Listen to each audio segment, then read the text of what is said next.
तो मैं आज आपको बताने वाला हूँ एनिमे सीरियल किलर्स के बारे में, जिनमें से एक ने क्योटो के एनिमेशन स्टूडियो के अंदर आग लगा दी और 70 से ज़्यादा लोगों को जिंदा जला दिया।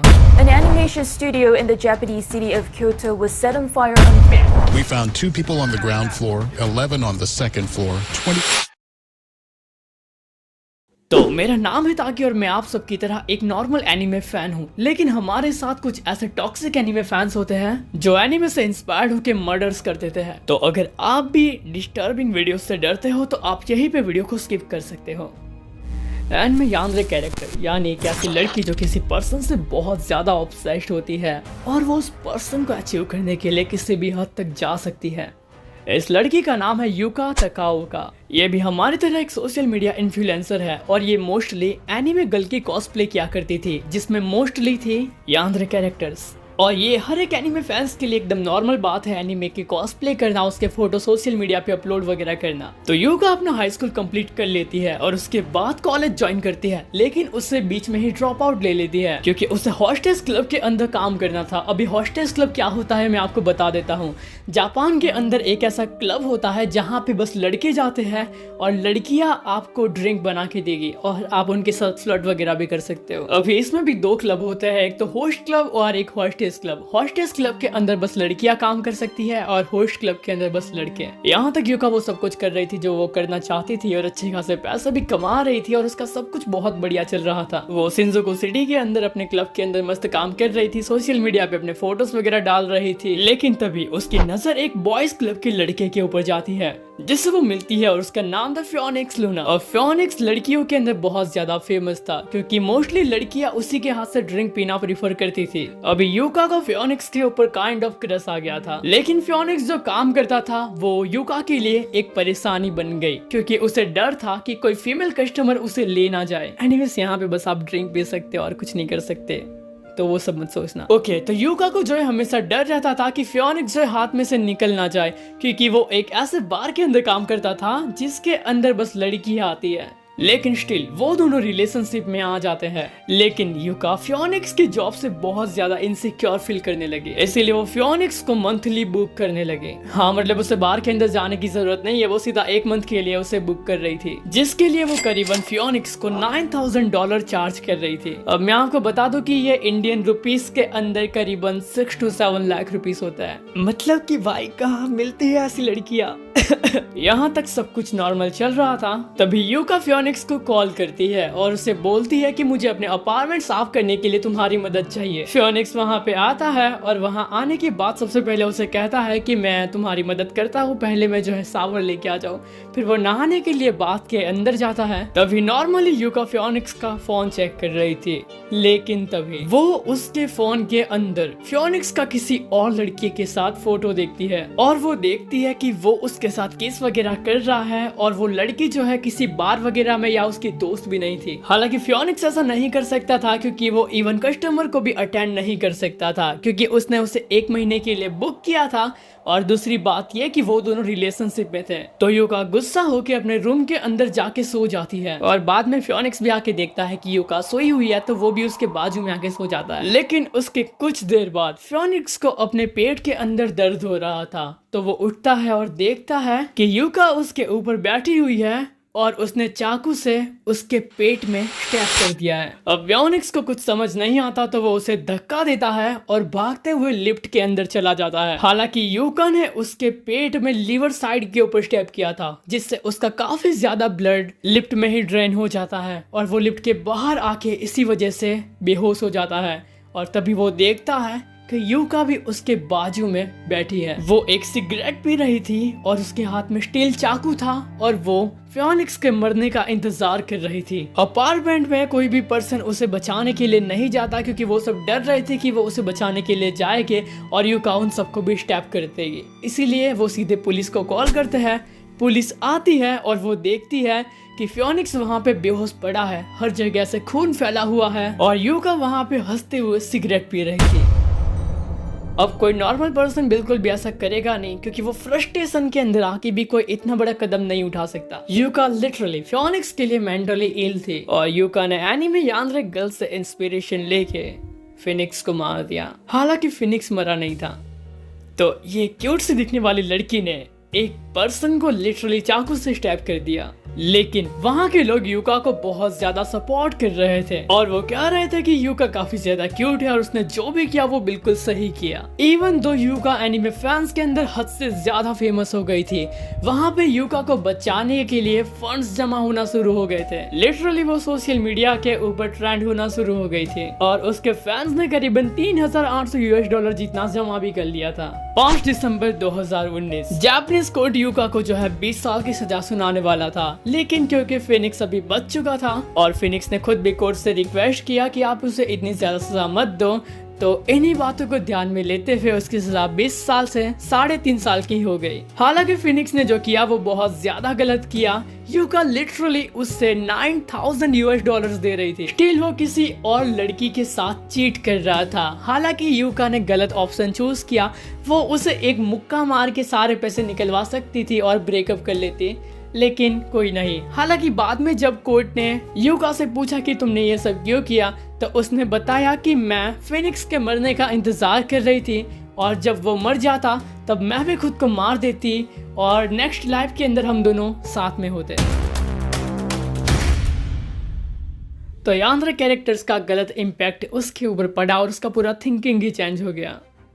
तो हमारी नेक्स्ट स्टोरी एक ऐसे पर्सन के बारे में है जो अपना रिवेंज लेने के लिए क्योटो में उन्हीं के एनिमेशन स्टूडियो के अंदर 70 लोगों को जिंदा जला देता है।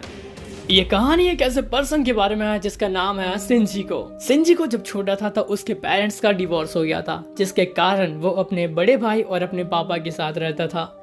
जब वो हाई स्कूल के अंदर गया तो सब लोग उसे बहुत ज्यादा बुली करते थे, लेकिन वो ज्यादा टाइम बस एनीमे देखता और उससे इंस्पायर होकर खुद की स्क्रिप्टिंग वगैरह लिखता। 2012 ये पहला समय था जब 34 ईयर ओल्ड सिंजिको को पुलिस ने अरेस्ट किया था, क्योंकि सिंजिको एक स्टोर के अंदर एक चाकू लेके घुस गया रॉबरी करने के लिए और वहां से करीबन 20,000 यार्न चुरा लिए। इसके बाद पुलिस ने उसे अरेस्ट कर लिया और कोर्ट ने उसे 3 साल की सजा सुना दी। हालांकि 3 साल सजा भुगतने के बाद जब सिंजिको बाहर आया तो उसका नेचर पूरी तरीके से चेंज हो गया था और उसके कुछ समय बाद यही वो बंदा है जो कि वर्ल्ड वॉर 2 के बाद जापान के अंदर एक बड़ा मास मर्डर करता है, जहां पे वो क्योटो के एनिमेशन स्टूडियो के अंदर 70 लोगों को उन्हीं के बिल्डिंग के अंदर जिंदा जला देता है। 17 जुलाई 2018 सिंजी को स्पॉट किया जाता है ऊजी रिवर के पास, जहाँ पे वो एक स्टोर के अंदर से एक ट्रॉली और 10 गैलन गैसोलीन खरीदता है और ऊजी रिवर से 10 किलोमीटर दूर क्योटो एनिमेशन स्टूडियो के अंदर अपने रूम के अंदर ले जाता है।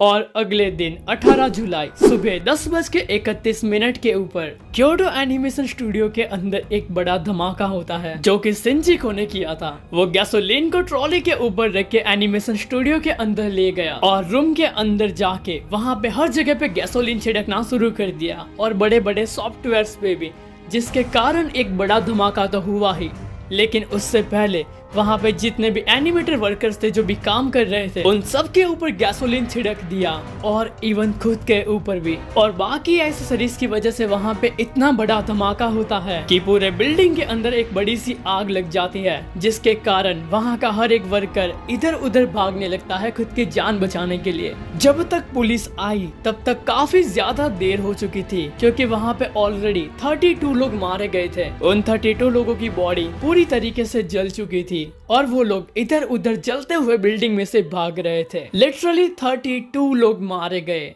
और बाकी के जो 2 लोग थे उन्होंने हॉस्पिटल के अंदर दम तोड़ दिया। 34 लोग मारे गए और बाकी के 40 से ज्यादा लोगों को हॉस्पिटलाइज करवाना पड़ा। वहाँ पे बस लोगों के चिल्लाने की वॉइस सुनाई दे रही थी और सिंजी ओबा जो कि खुद भी जल गया था वो बाहर भागते हुए निकलता है, लेकिन कुछ एनिमेटर्स ने उसको देख लिया था तो पुलिस खुद ही जाके उसे थोड़ी ही दूरी के ऊपर पकड़ लेती है, लेकिन उसे भी हॉस्पिटलाइज करवाना पड़ा क्योंकि उसके भी 90% बॉडी जल चुकी थी। और एनिमे स्टूडियो की बिल्डिंग के अंदर जो आग लगी थी उसे बुझाने के लिए नेक्स्ट डे पूरा लग जाता है और सुबह 6 बजे तक उन्हें टाइम लगता है आग को बस बुझाने के लिए। और फिर पुलिस मीडिया को बताती है कि उन्हें 20 से ज्यादा बॉडीज बस सीढ़ियों के ऊपर पड़ी हुई मिली, जो कि भागते हुए खुद की जान बचाने के लिए भाग रहे थे, लेकिन सीढ़ियों पे ही दम तोड़ दिया। लेकिन मैन क्वेश्चन है कि सिंजी ने आखिर इतना हॉरिफाइंग क्राइम किया क्यों? तो क्योटो एनिमेशन स्टूडियो वालों ने एक कंपटीशन रखा था जहां पे वो लोग जो भी लोग स्क्रिप्ट राइटिंग करते हैं उन्हें बुलाते थे और उनसे एक स्क्रिप्ट लिखवाते थे। और ऑब्वियसली वहाँ पे शिनजी भी आया था और उसने अपना स्क्रिप्ट दिया, लेकिन उसका स्क्रिप्ट इतना ज्यादा खास नहीं था तो उसे फर्स्ट राउंड के अंदर ही निकाल दिया जाता है। लेकिन उसके कुछ समय बाद जब क्योटो एनिमेशन स्टूडियो वाले एक एनीमे निकालता है तो उसके अंदर वो देखता है कि जो स्क्रिप्ट की वजह से उसे निकाल दिया गया था वही स्क्रिप्ट उन्होंने एनीमे के अंदर यूज किया है। और ये चीज के कंप्लेन के लिए उसने काफी बार जो है कॉल करने की कोशिश की, लेकिन क्योटो के एनिमेशन स्टूडियो वालों ने रिस्पांस नहीं दिया, जिस कारण की फ्रस्ट्रेशन के चलते उसने ऐसा कदम उठाया। और ऐसा भी नहीं है कि पूरी स्टोरी मतलब कि ऐसे एनिमेशन वालों ने उठा ली थी, वहां पे बस मतलब कि एक छोटा सा पार्ट था जहाँ के अंदर ऐसा स्कूल स्टूडेंट्स आके डिस्काउंट मांगते हैं, जो कि कॉपी भी नहीं था, क्योंकि एनीमे के अंदर ये सारे सीन ऑब्वियसली बहुत ज़्यादा नॉर्मल है, हर किसी के स्क्रिप्ट में आपको देखने के लिए मिल जाएगा। तो उन्होंने स्क्रिप्ट कॉपी नहीं किया था, लेकिन जिस तरीके से शिनजी ने कदम उठाया उस तरीके से लोग उसे मेंटली इल मान रहे थे। लेकिन इसकी सजा कोर्ट उसे 6 साल बाद देता है, क्योंकि ड्यूरिंग दिस 6 years उसकी काफ़ी ज़्यादा सर्जरीज हुई, क्योंकि वो भी ऐसे 90% उसका बॉडी जल चुका था। तो देन उससे मतलब कि कोर्ट उसका राय मांगता है कि तुमने ऐसा किया क्यों। एंड देन कोर्ट को पता चल जाता है कि शिनजी जो ऐसा मेंटली इल नहीं है, उससे पता था कि उसने क्या किया और किस लिए किया। तो कोर्ट उसे फाइनली डेथ पेनल्टी सुना देता है। ये क्योटो का सबसे डार्केस्ट डे था, क्योंकि एक ही स्टूडियो के अंदर 32 लोग को जिंदा जला दिया और लिटरली उनका कोई भी फॉल्ट नहीं था, क्योंकि एनिमेटर्स को बस एनिमेशन करना होता है। बाकी अगर उसे रिवेंज लेना ही था तो वो क्योटो एनिमेशन के को-फाउंडर वगैरह को या मैनेजर को मेंशन करके एक्सपोज कर सकता था, लेकिन उसने ऐसा नहीं किया। तो यही मुझे आपको बताना था कि जो एनिमे हम देखते हैं उसका एक डार्क साइड भी है। इसके अलावा एक और केस भी था जिसके अंदर एक गार्डन के अंदर कुछ बॉडी पार्ट्स मिलते हैं और वहाँ पे एक नोट मिलता है जिसके अंदर लिखा हुआ था वाताशिवा किरादास। हालांकि उसको हम कभी और कवर करेंगे, क्योंकि मुझे नहीं पता कि आपको ये वीडियो पसंद आएगा कि नहीं आएगा, और मुझे ये भी नहीं पता कि मतलब कि कैसा लाइक वर्क करेगा वीडियो। लेकिन अगर इस पे अच्छा रिस्पांस आता है तो श्योरली फिर नेक्स्ट टाइम मुझे इसका पार्ट 2 बनाना पड़ेगा। जिन भी लोगों ने यहाँ तक वीडियो देखा है प्लीज वीडियो को लाइक कर देना, चैनल पे नए हो तो सब्सक्राइब कर देना, और जिन्होंने यहाँ तक देखा है वो कमेंट के अंदर टाइम मेंशन कर देना ताकि मुझे पता चले कि कितने लोग फुल वीडियो देखते हैं। और हाँ, मैंने बोला था कि पुराने वीडियो के अंदर मतलब कि कमेंट मेंशन करूँगा, बट फिर काफ़ी ज़्यादा बोरिंग हो जाएगा क्योंकि काफ़ी लंबा वीडियो हो चुका है, तो उसे नेक्स्ट बार ही करता है इस वीडियो के साथ में। तो अगर आपको नेक्स्ट वीडियो के अंदर मेंशन होना है तो कमेंट के अंदर टाइम मेंशन कर दो और अपना नाम लिख दो, मैं आपको नेक्स्ट वीडियो में प्यार से पूछ ही दूंगा। तो चलिए अब मैं चलता हूँ, मिलूंगा एक ऐसे ही धमाकेदार वीडियो के साथ, तब तक के लिए सयोनारा।